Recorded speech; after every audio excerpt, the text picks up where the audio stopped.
এই কারে লিখছিলে চিঠি? মধুরে না কালাম রে?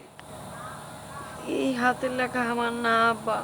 দেখ, জানে যদি বাঁচতে চাস এখনো সত্য সত্য করে আমারে কুয়া পালা। কারে লিখছিলে চিঠি?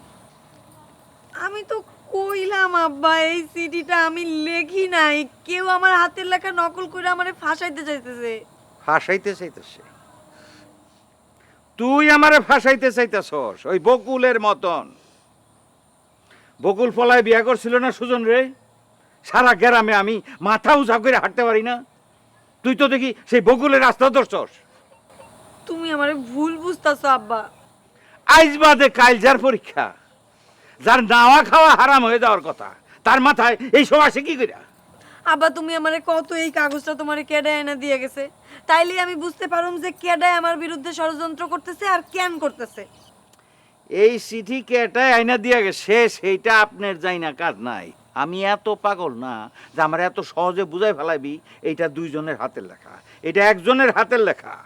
ঠিক আছে, তুমি যখন আমার কোনো কথাই বিশ্বাস করবে না তখন তুমি আমারে মাইরা ফেলায় দাও, তাইলে আমার ইচ্ছা থাকলেও আমি আর তোমার সম্মান নষ্ট করতে পারবো না।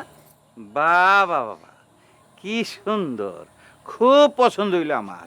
ডায়লগ মারেন, সিনেমার নায়িকা গো মতন ডায়লগ মারেন।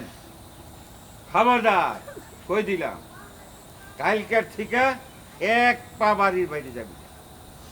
যদি গেছস বাইরে তোর হাঁটুর পাটি আমি ভাঙ্গা দেবো, তারপরে ল্যাংরাইতে ল্যাংরাইতে পরীক্ষার হলে পরীক্ষা দিতে যাইতে হইব, মনে থাকে যায়।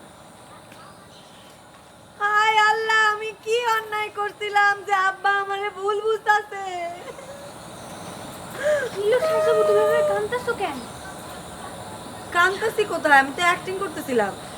অ্যাক্টিং? হঠাৎ আবার তোমার অ্যাক্টিং করার প্রয়োজন কেন পড়লো? শোনো জবা, অতিরিক্ত প্রশ্ন করা মানুষ আমার পছন্দ হয় না, তাই আমাকে অতিরিক্ত প্রশ্ন করবা না। প্রশ্ন যখন কইরাই ফেলছি তখন আর কি করার। সরি।